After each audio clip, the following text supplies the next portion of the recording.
Hermanos y amigos que están aquí escuchando la palabra de nuestro Dios en este mensaje que estaremos analizando a la luz de las Escrituras. Primeramente vamos a recordar que hemos estudiado una clase anterior a esta donde hemos visto que el divorcio no es la solución. Y deseo que todos los que estamos aquí escuchando este mensaje podamos tener eso en la mente, que el divorcio no es la solución y que por lo tanto estamos aquí con el deseo de buscar la verdadera solución que la Biblia, que la palabra de Dios nos da para mejorar, para establecer nuestra relación matrimonial.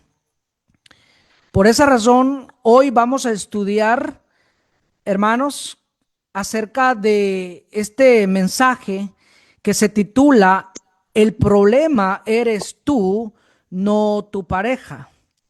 Con el fin, con el fin que todos nosotros podamos descubrir cuál es la raíz del problema. Porque muchas veces pensamos que el problema es nuestra pareja, cuando en realidad puede ser que nosotros somos la raíz de ese mal. Y con esto no quiero decir que si usted es el problema, entonces es mejor alejarse, separarse. No, porque ya vimos una clase anterior de que el divorcio no es la solución, sino aquí el propósito de este mensaje es para que nosotros podamos primeramente reconocer si somos nosotros los que estamos aquí fallando para buscarle la solución que es la que nos interesa en este mensaje, según la palabra de Dios, para poder nosotros establecer un matrimonio de acuerdo a la voluntad de Él. Por lo tanto, es necesario que encontremos pues la raíz de ese problema. Y aquí vamos a estar meditando tres factores que están causando que el problema seas tú y no tu pareja. Es porque tu orgullo no deja ver tus errores. Sí, el problema eres tú y hay algo, hay un factor, hay una causa que no lo está dejando ver. Y esa causa es el orgullo. Ese es el punto. ¿Cómo saber si soy yo el que está causando el problema? Bueno, muchas veces el orgullo ciega a la persona y no lo deja ver, pero hay señales. ¿Y cuáles pueden ser algunas señales? Bueno, déjeme decirle, una de las señales es que en este momento tú estás pensando, o diciéndole a tu pareja, ¿ves? Eres tú. Esa es una señal. Esa es una señal. Si tú estás pensando y diciendo en este momento a su pareja, ¿ves que eres tú? Esa es una señal. Otra señal que no va a dejar ver tus errores, porque hay un orgullo ahí. Hay un factor, una causa que lo interrumpe. Y otra señal es, ¿pero en qué puedo estar fallando? Si yo he dado lo mejor y hasta más de eso. Cuando nosotros empezamos a decir eso, a cuestionar eso de que en qué puedo estar fallando si he dado lo mejor y he dado hasta de más, esa es otra señal, esa es otra señal en que el orgullo está de por medio, cegando para no darse cuenta que el problema eres tú y no tu pareja. Otra señal es cuando tú quieres que otros cambien, pero tú no quieres cambiar. Y algo bien importante, si quieres que otros cambien, cambia tú primero. Sé tú el ejemplo, porque las palabras convencen, pero el ejemplo arrastra.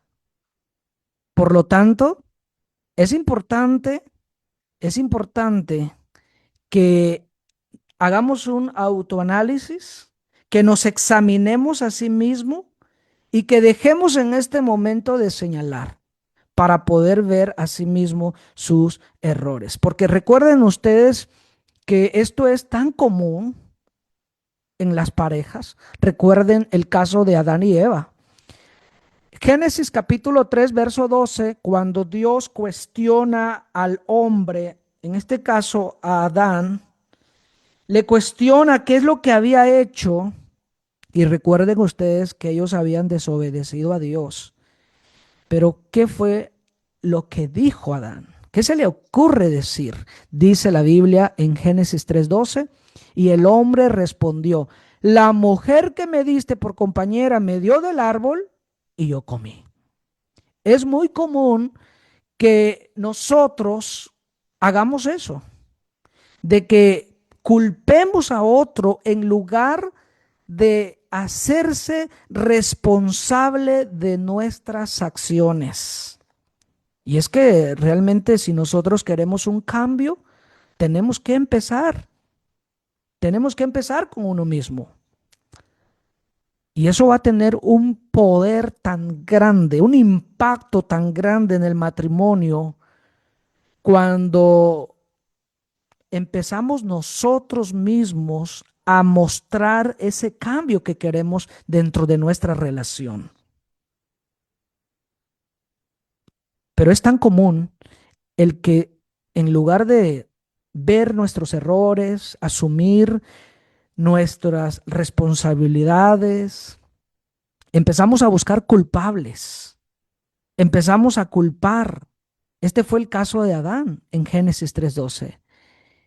Y en Primera de Pedro 3:1 y 2 dice lo siguiente. Voy a leer en la NBI, Nueva Versión Internacional. Asimismo, esposas, sométanse a sus esposos, de modo que si alguno de ellos no creen en la palabra, puedan ser ganados más por el comportamiento de ustedes que por sus palabras, al observar su conducta íntegra y respetuosa. Mire lo que dicen estos textos sagrados. Esposas, ustedes pueden ganar, dice la escritura, pueden ganar a su pareja ese cambio que están esperando en él. Ese cambio que ustedes quisieran en él, dice la Biblia, que ellos pueden ser ganados más por el comportamiento de ustedes que por sus palabras. ¿Y qué comportamiento? Una conducta íntegra y respetuosa. Pero ¿qué es lo más común en la mujer, tanto como en el hombre? Es más común culpar. Culpar y culpar y culpar y decir que es él, que es ella. ¿Y cuándo vamos a mirar nuestros errores? ¿Cuándo vamos a reconocer que también nosotros estamos fallando? Que muy probable sea yo el problema. ¿Por qué? Porque muchas veces el orgullo no nos deja ver. Y cuando ya hacemos un buen análisis, nos damos cuenta que realmente el problema eres tú y no tu pareja. Por esa razón, estamos aquí estudiando este mensaje para buscar la raíz del problema y darle solución, porque si la raíz de ese problema eres tú, entonces necesitas hacer arreglos, necesitas buscar la solución que la palabra de Dios hoy nos dará para mejorar nuestra relación, no para salir huyendo, como lo dijimos en el principio, sino para asumir, para enfrentar esto, sobre todo con la ayuda de Dios. Quiero dar algunos principios bíblicos que nos ayudan para poder ver nuestros errores antes que el otro. Dice la palabra de Dios en Mateo 7:3. ¿Por qué te fijas en la astilla que tiene tu hermano en el ojo y no le das importancia a la viga que está en el tuyo? Miren estas palabras. ¿Por qué te fijas en la astilla que tiene tu hermano en el ojo y no le das importancia a la viga que está en el tuyo? ¿Cómo puedes decir a tu hermano, déjame sacarte la astilla del ojo, cuando ahí tienes una viga en el tuyo? Y mira el verso 5. Hipócrita, saca primero la viga de tu propio ojo y entonces verás con claridad para sacar la astilla del ojo de tu hermano. Este es un principio muy importante que podemos nosotros aplicar en el matrimonio, porque es muy común y es tan popular el que hoy en día las parejas se estén culpando el uno al otro, se estén culpando. Y cada quien tiene sus excusas, sus justificaciones, cada quien tiene sus argumentos y al final de cuentas no se llega a nada. Hemos oído de cómo hay muchas parejas que han acudido a muchas terapias, citas con el psicólogo y no llegan a nada. ¿Y saben por qué no llegan a nada? Porque no están haciendo este autoanálisis en buscar realmente la raíz del problema. Y esa raíz del problema, este es uno de los factores, el que haya un orgullo tremendo en el corazón que nos está cegando y por esa razón estamos culpando a la pareja del fracaso y de la ruina de nuestro matrimonio, de las desgracias y de todo. Pero el día que dejemos de culpar y mejor digamos, a ver, ¿en qué estoy fallando? ¿Qué me falta? ¿Qué más puedo hacer por mi matrimonio? Es el día que esto cambiará. Porque si empezamos a buscar culpables, Adán culpó a Eva, Eva culpó al diablo, a la serpiente, y el diablo ya no tenía a quién más culpar. Y no vamos a llegar a nada. No vamos a llegar a la solución. Por eso dice la palabra de Dios en este principio bíblico, tengo que ver si yo no tengo una viga en mi propio ojo.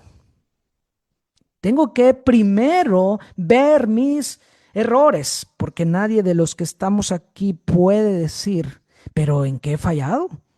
Si he dado lo mejor y aún más de eso. Esa es una señal que hay orgullo, porque todos hemos fallado en algún momento y tenemos que reconocer, tenemos que arrepentirnos, tenemos que comprometernos al cambio y tenemos que demostrarlo con hechos y no solamente con palabras. Algunas recomendaciones que vamos a ver aquí en cuanto a este primer punto, que este es un veneno mortal en el matrimonio, el orgullo. El orgullo cuando entra al corazón es bien complicado el poder ver sus propios errores. Por esa razón la palabra de Dios quiere darnos recomendaciones para poder vencer y cortar de raíz este problema. ¿Qué se requiere? Más comunicación sin gritos, ofensas, en un tono tranquilo, moderado. Hay que aprender a dialogar sin gritos, enojos, sin ofensas, sin insultos. Hay que tener más diálogos en un tono tranquilo, suave, dulce, con el fin de buscar la paz y no de ganar la discusión. Tenemos que aprender a tener más comunicación de esta forma con nuestra pareja. ¿Por qué no mejor sentarnos y decir, ¿por qué no mejor buscamos la solución al problema?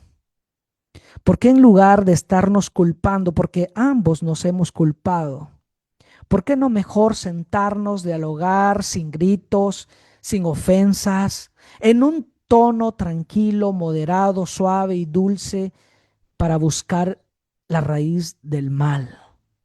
Ambos preguntar, ¿en qué estoy fallando? Dime tú con sinceridad, con honestidad, qué es lo que me falta o en qué estoy fallando. Porque muchas veces es necesario que la otra persona que mejor nos conoce nos nos diga nuestros errores. Nadie más, nadie más puede conocernos que nuestra propia pareja.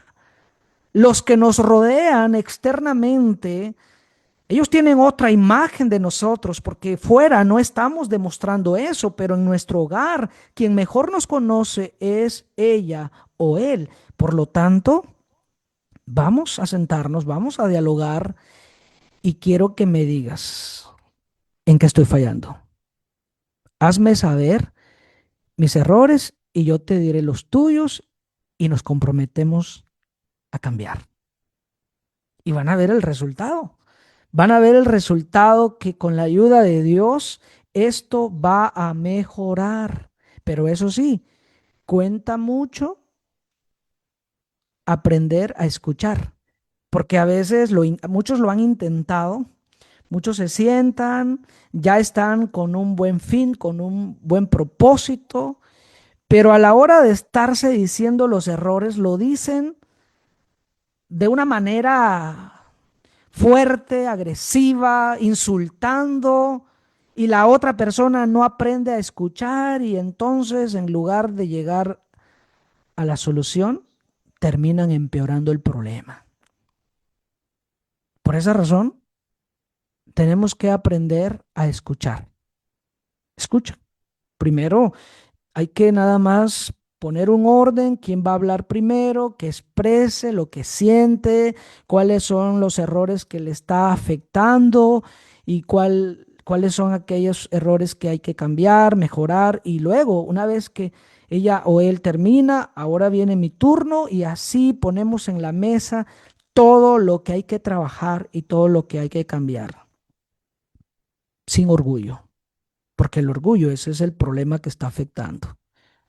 Lo ideal para hacer ver a una persona sus errores, por eso hay principios bíblicos, dice la palabra de Dios en Gálatas 6:1, hermanos, es posible que alguno de ustedes caiga en la trampa del pecado.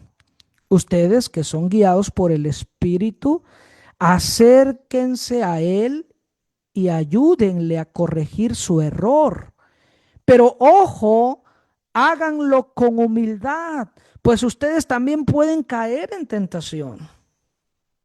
Este principio bíblico, que es bien importante para poder levantar a un caído, para poder restaurar a una persona, este principio bíblico debe ser aplicado también en el matrimonio, porque también en el matrimonio hay caídas.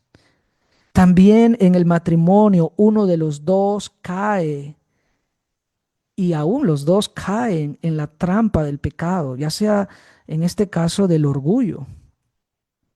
Sin duda, ambos han caído en esta trampa del orgullo y por lo tanto, con la ayuda de Dios, por eso es importante seguir el patrón bíblico, seguir el diseño divino. Por eso es importante tener aquí a Dios como la base fundamental, porque Dios nos enseña cómo actuar. Y dice la Biblia, si tú vas a corregir el error de tu pareja, dice la Escritura, ojo, háganlo con humildad. Es que cuenta mucho en la forma de cómo se dicen las cosas. ¿Quieres corregir a tu esposo gritando, reclamando, insultando, enojada? ¿Cuándo se va a corregir así? O viceversa. ¿Tú quieres corregir a tu esposa tratándola como si fuera un hijo? ¿Y cuándo vamos a llegar a un buen acuerdo así? Nadie se quiere dejar.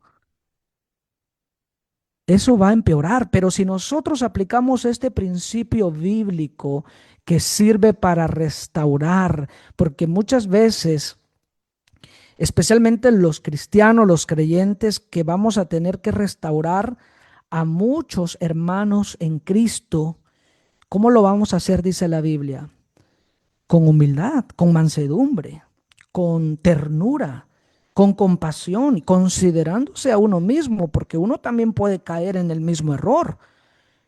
No hay que ir directamente a condenar, no, tenemos que hablar con humildad.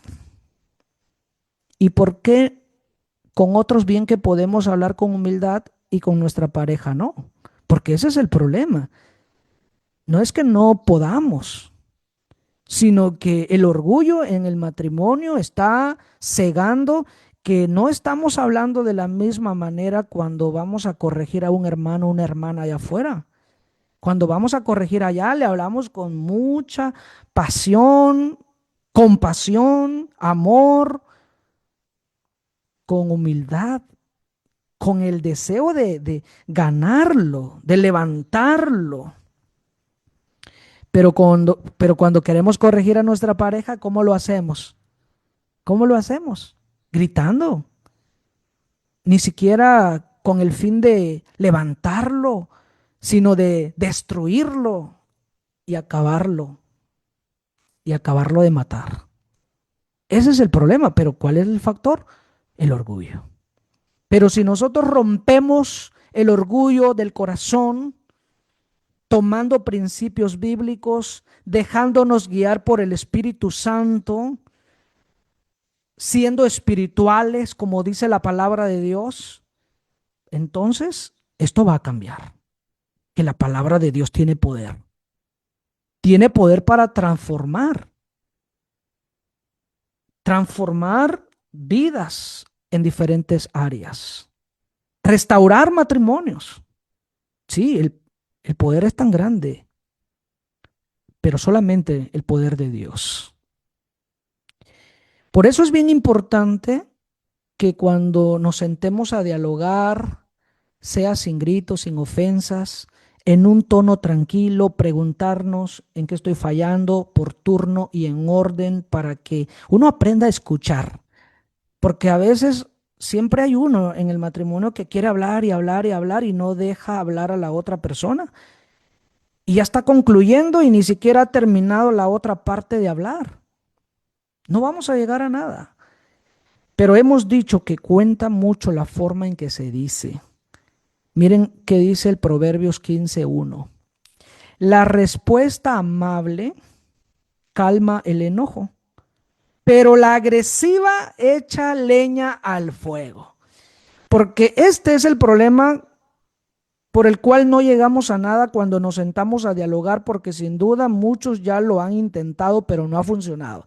Pero no ha funcionado no porque Dios se equivoque en su diseño, sino porque nosotros no estamos tomando en cuenta estos principios bíblicos. Es que es necesario que por lo menos haya uno ahí en el hogar que sea prudente para calmar la tempestad, el enojo, porque para que haya un pleito en un matrimonio se necesitan dos, no uno. Entonces, cuando uno de los dos empiece a subir la voz, empiece a enojar, a gritar, a ofender y a insultar, ¿qué debe hacer la otra parte? Dice la escritura, la respuesta amable calma el enojo. Pero si en lugar de contestar amablemente,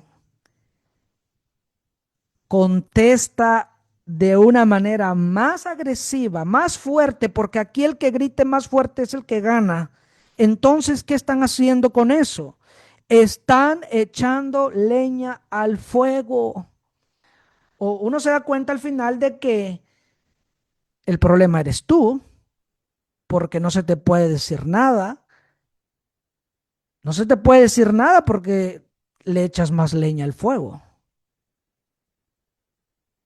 Aquí el que termina insultando y gritando más, aunque pretende ganar, pero es realmente el culpable.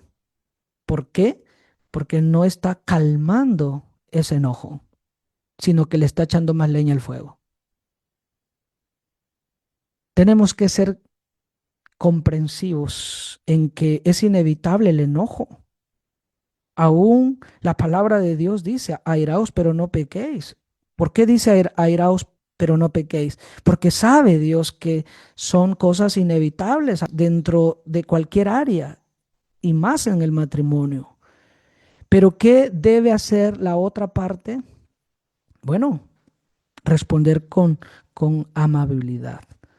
Decirle, a ver, no está bien esa actitud. Si vamos a dialogar, tiene que ser bien, sin gritos, sin ofensas, en un tono amable, tranquilo. Y si no estás en este momento en condición, hablamos después. Pero si yo me porto igual, entonces eso es echarle leña al fuego. Miren el Proverbios 12:16. Un necio se enoja enseguida, pero una persona sabia mantiene la calma cuando la insultan. Mantiene la calma. Respire profundo, porque si explota, si enseguida se enoja y termina insultando más que la otra persona, entonces el problema eres tú. Y entonces, ¿por qué te quejas? ¿Por qué te quejas de que es que mi pareja no me sabe hablar bien? Es que mi pareja cuando me habla siempre lo dice así enojada o enojado. Y entonces por eso yo exploto y por eso yo termino gritando más. No, terminas gritando más porque la Biblia dice en Proverbios 12:16, porque estás actuando con necedad. No eres una persona sabia, porque una persona sabia mantiene la calma cuando la insultan. Y no es posible que haya uno de los dos quien pueda actuar con prudencia y sabiduría para calmar la furia y todo lo que se está generando por no saber hablar muchas veces. Pero qué triste que cuando dialogamos con otras personas, con otros hombres o con otras mujeres, somos muy amables, muy dulces, muy suave. Y con nuestra pareja, ¿cómo? ¿Cómo actuamos? Es el orgullo que no nos deja ver nuestros errores. Es el orgullo que está matando el amor, destruyendo el matrimonio y que ha causado muchos divorcios. En segundo lugar, este es otro factor que está afectando y que va todo ligado, es el egoísmo. El problema eres tú, no tu pareja, porque tu egoísmo no permite el bien del otro. Ese egoísmo que está dentro de tu corazón es un cáncer que destruye la intimidad, la confianza y la convivencia. Ese egoísmo hace que no muestres interés por los sentimientos de tu pareja. El egoísta espera todo el tiempo recibir, pero no está dispuesto a dar. Solo quiere recibir, pero no quiere dar. Así es el egoísta. El egoísta siempre quiere ser comprendido, pero no quiere comprender. Quiere ser respetado o respetada, pero no quiere respetar. Quiere que se le tome en cuenta, pero él o ella no toma en cuenta. Quiere ser consentido, pero no quiere consentir. No asume su responsabilidad.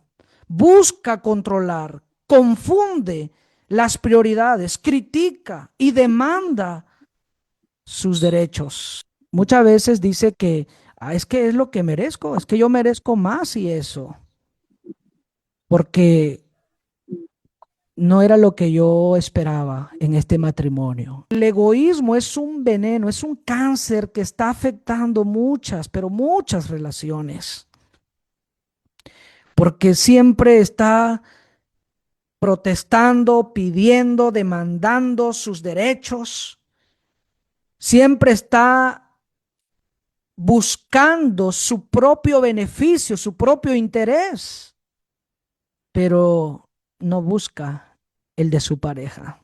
Eso es egoísmo. Y muchas veces ese egoísmo hace que actúes con capricho y te conviertas en una persona tóxico o tóxica. Miren qué dice la palabra de Dios en Proverbios 18:1. El que es egoísta solo piensa en sí mismo y no acepta ningún consejo. Esa es una señal muy importante para distinguirlo y para reconocerlo. ¿Eres tú una persona que solo piensas en ti y no aceptas ningún consejo? Eso es egoísmo. Esa es una gran señal que tienes este cáncer en tu corazón. Y por eso no te preocupa ni te importa los sentimientos de tu pareja, de cómo se siente ella, de cómo se siente él. Dice Filipenses capítulo 2, versículo 3 y 4. No hagan nada por egoísmo o vanidad. Más bien, con humildad, consideren a los demás como superiores a ustedes mismos. Cada uno debe velar no solo por sus propios intereses, sino también por los intereses de los demás. Y si seguimos leyendo, Filipenses dice que tengamos el sentir de Cristo, la actitud de Cristo, porque Cristo, siendo Dios, vino a la tierra tomando forma de siervo, hecho semejante a los hombres, y se hizo obediente hasta la muerte. Jesús es el ejemplo perfecto de buscar el bien de otros y no solamente el de uno mismo. Y ese gran ejemplo es lo que nos va a ayudar en el matrimonio. Si nosotros empezamos a buscar el bien del otro. Porque si yo busco el bien de mi esposa y mi esposa aprende a buscar el bien mío, entonces vamos a completar lo que está haciendo falta, agradarnos, ayudarnos y evitar que ese egoísmo se esté robando el bienestar de la otra persona. Vamos a vencer ese egoísmo que está destruyendo y al final nos está dejando solo. Porque por ese egoísmo puedes terminar solo o sola. Así que vamos considerando a la luz de la Biblia cuáles son los factores más comunes y más populares que están afectando los matrimonios. Y este es el siguiente, y la cura es que aprendamos de Cristo. Aprender de Cristo es como Él, siendo Dios de naturaleza divina, teniendo su propia casa, el cielo mismo, ¿qué necesidad había de venir a una tierra como esta, lleno de maldad y de injusticia, y a sufrir de una manera grande, la más grande en el mundo, porque siendo Él Dios, no merecía las condiciones que Él tuvo en la tierra? Pero él dice, es que yo no vengo a buscar mi propio bienestar, vengo a buscar el bienestar de ustedes, porque yo quiero que un día ustedes estén allá. Para eso he venido, no para buscar mi propio bienestar. Y cuando nosotros empezamos a aplicar eso en el matrimonio, a buscar el bienestar de la otra persona, vamos a encontrar la verdadera felicidad que hay, según la palabra de Dios. Porque el hecho de que Jesús haya sufrido tanto en buscar el bienestar de otro, no significa que todo el tiempo estuvo en esa condición. Él triunfó.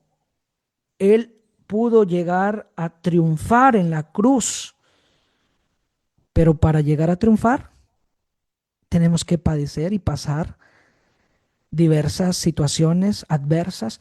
Pero qué triste que hoy en el matrimonio se casan y empiezan los reclamos de que yo no merecía esta vida, yo no merecía este hogar, yo no merecía estas cosas. Y empiezan los reclamos que no merecían, como que si estuvieran al mismo nivel de Dios. ¿Quién se cree o quién nos creemos nosotros para no sufrir, buscando el bienestar del otro? ¿Quién somos nosotros en comparación de Jesús para no buscar el bien de otro, especialmente el de nuestra esposa en este contexto? Y es ahí el problema, el egoísmo está afectando.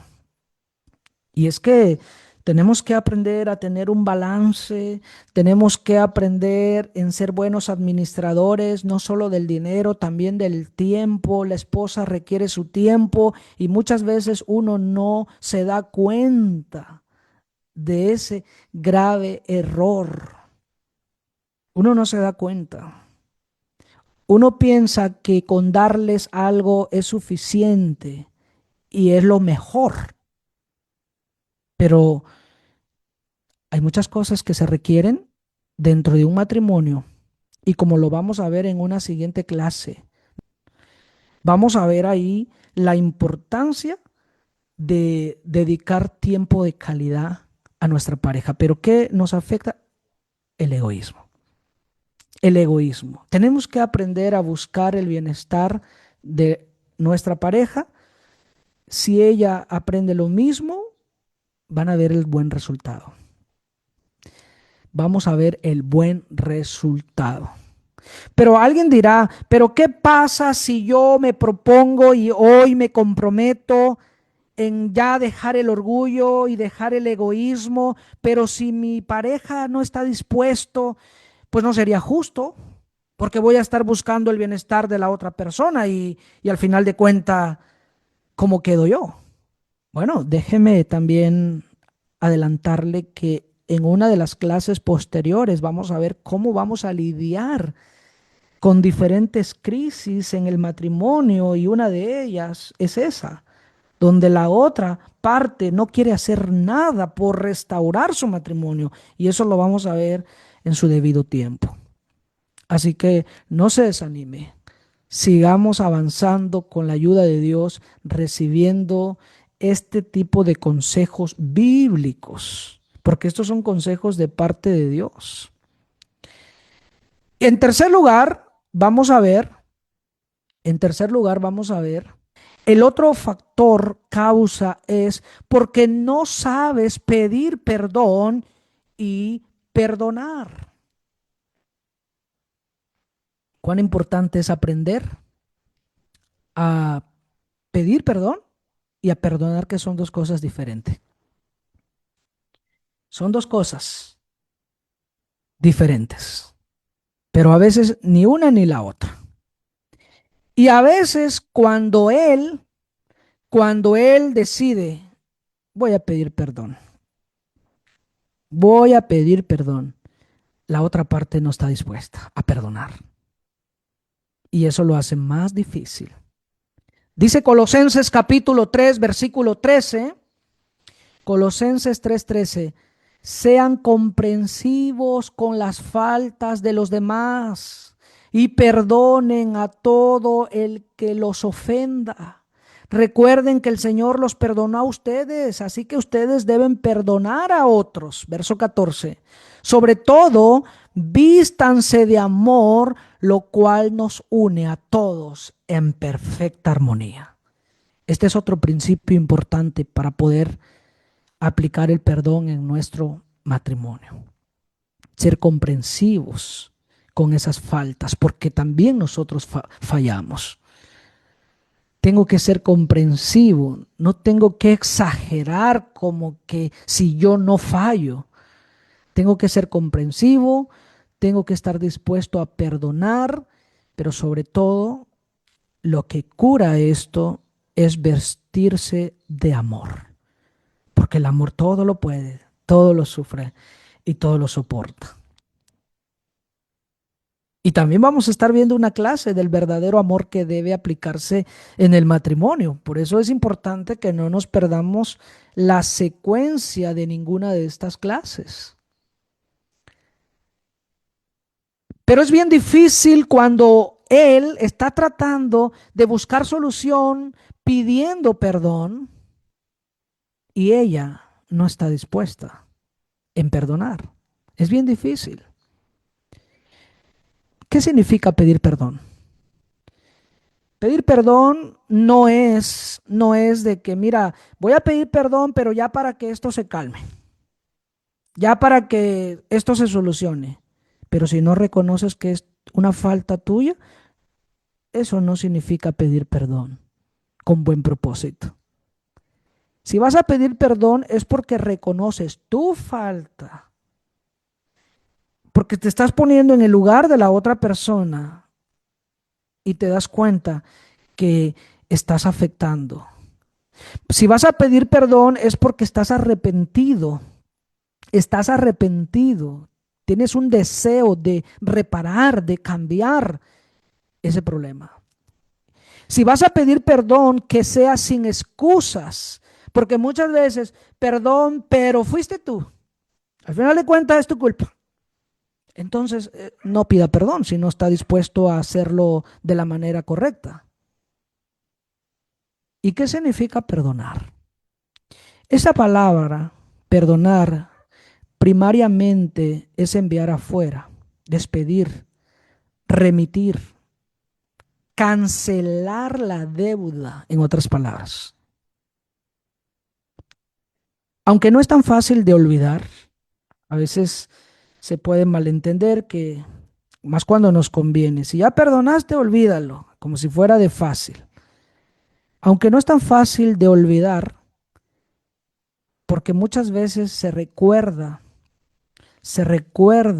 más cuando ves la cicatriz de esa herida, pero ya no hay rencor, ya no hay deseo de venganza, porque el perdonar es anular, cancelar esa deuda cuando ya he decidido no guardar rencor y no tener el deseo de vengarme.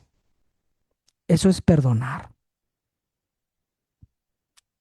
Cuán importante es que aprendamos dos cosas: a pedir perdón y a perdonar. Cuando él está dispuesto a pedir perdón y ella no está dispuesto a perdonar, eso hace que se complique más el asunto. O viceversa, resulta que ella dice, bueno, entonces sí, que ahora sí.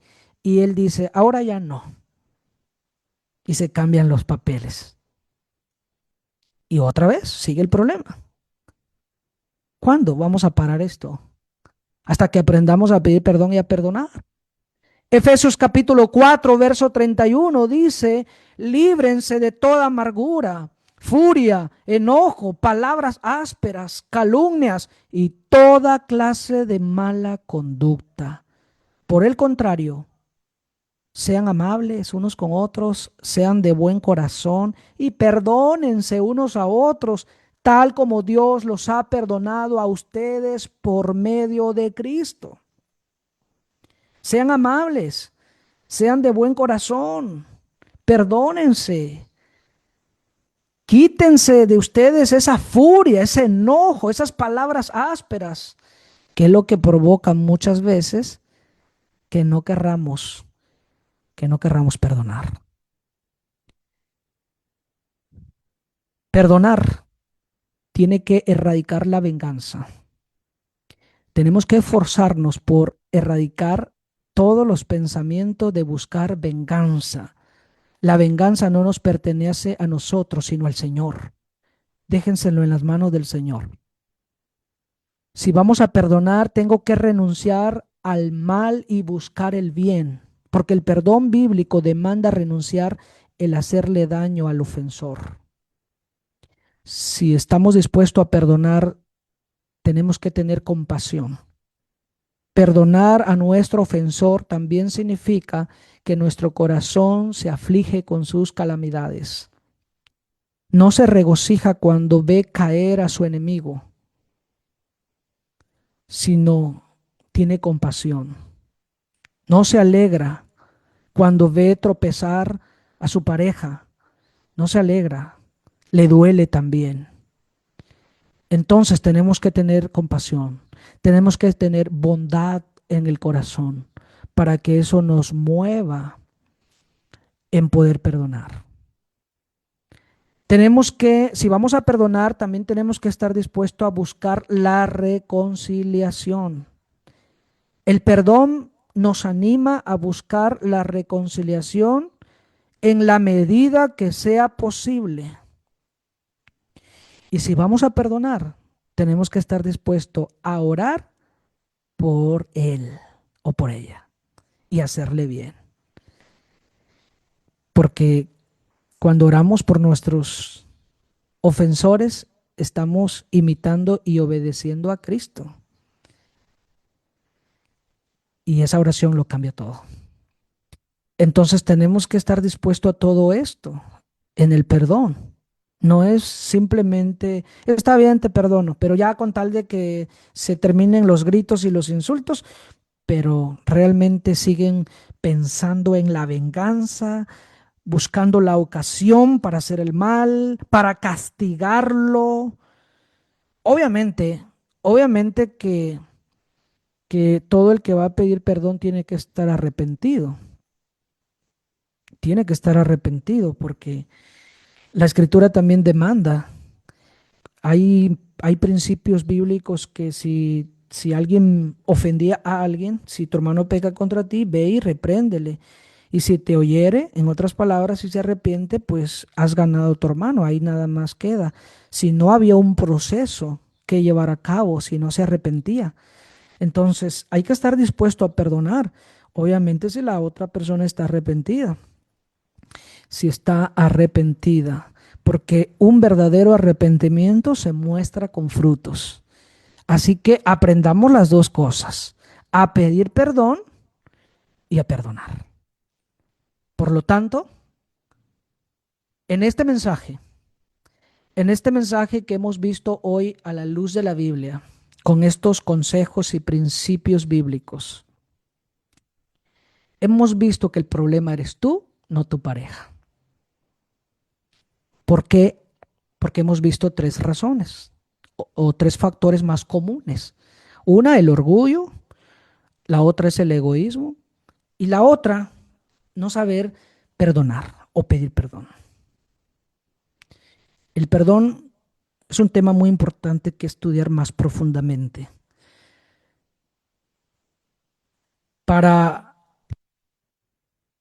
para saber aplicarlo correctamente en cualquier área de nuestra vida. Es indispensable. Por esa razón, hermanos y amigos que están con nosotros, acompañándonos aquí y que estarán escuchando este mensaje, vamos a seguir invitándolos en varias clases posteriores que nos van a ayudar a ir mejorando nuestro vínculo matrimonial. Pero hoy hemos aprendido a buscar la raíz del mal y muchas veces eres tú, no tu pareja. Vamos a evitar ya las quejas, los insultos y vamos a practicar las recomendaciones aquí dadas. No confunda las quejas con pedir ayuda. Hay quienes han pedido ayuda queriendo restaurar su relación y lo hacen con un buen propósito y con un buen fin, y eso no es el problema. Ese no es queja. Eso no es orgullo, eso no es egoísmo. Al contrario, está buscando el bienestar de su matrimonio.